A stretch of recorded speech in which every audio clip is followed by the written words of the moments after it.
જય શ્રી કૃષ્ણ. શ્રી વલ્લભ એટલે પુષ્ટિમાર્ગ. પુષ્ટિમાર્ગ એટલે શ્રી વલ્લભાચાર્યજી. સમય સમય બળવાન છે, પુષ્ટિમાર્ગ મહાન છે. જીવનના એક એક ડગ જે શ્રી વલ્લભાચાર્યજીએ ભર્યા એ ડગ કેવળ સત્ય, વિશ્વાસ અને જીવ ઉદ્ધારક. અદ્ભુત, અલૌકિક અને અનોખું ચરિત્ર.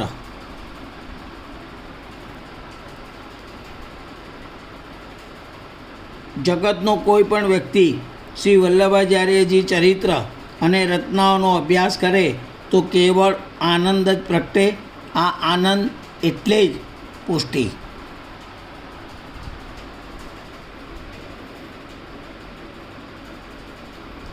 પુષ્ટિમાર્ગ ઉપર એક એક કદમ ચાલતા જીવ, જીવન અને પરબ્રહ્મ પરમાત્મા સાથેનો સંબંધ એકાત્મતા જ પામીએ છીએ.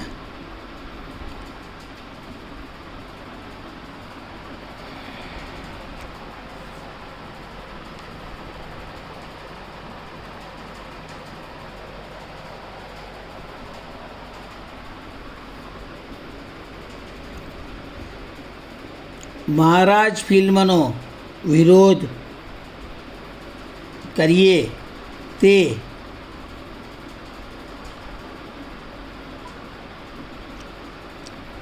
બિલકુલ સત્ય છે.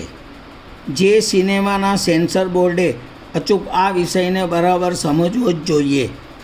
આ હિન્દુસ્તાન જે અનેક ધર્મોના સમૂહથી રચાયેલો છે તેના મૂળમાં વૈદિક અને સનાતન ધર્મના જ સિદ્ધાંતો છે.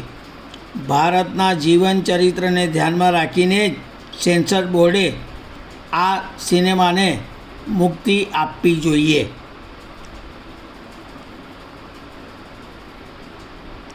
આપણી સંસ્કૃતિને એવી સમજથી વિચારીએ કે જે આપણે જ આપણા ઘણા સત્ય સિદ્ધાંતોના અનેક અર્થો કરી અહંકારભર્યું કરીએ છીએ. આજે જે મહારાજો જો આ જીવન વર્તનમાં આવું ના હોય એવી ચોક્કસ અપેક્ષા રાખીએ અને તેઓશ્રીને વારંવાર વિનંતી કરીએ સમાજના સાચા માર્ગદર્શક બની અને દિશાસૂચક વ્યવહાર, વ્યવસ્થા અને સેવા સંચાલન પર ધ્યાન કેન્દ્રિત કરે તો કોઈની હિંમત છે એક અક્ષરની અસંસ્કારિકતા જતાવે કે પ્રમાણિત કરવા પ્રયત્ન કરે. શ્રી વલ્લભાચાર્યજીના ચરિત્રની એક એક ક્ષણ પુષ્ટિ છે તો તેઓએ જીવને વૈષ્ણવ થવા સ્વપ્રાગટ્યની આહુતિ આપી. આવો વૈષ્ણવો આપણે સૌ એક મળીને સ્વસંસ્કાર રક્ષણથી આવા અંધકાર સમયને આવતા ભવિષ્યને પુષ્ટિ ઉજ્જવળ બનાવી વંશ પરંપરાગત ઉત્તમ બનાવીએ. એક વૈષ્ણવ. જય શ્રી કૃષ્ણ.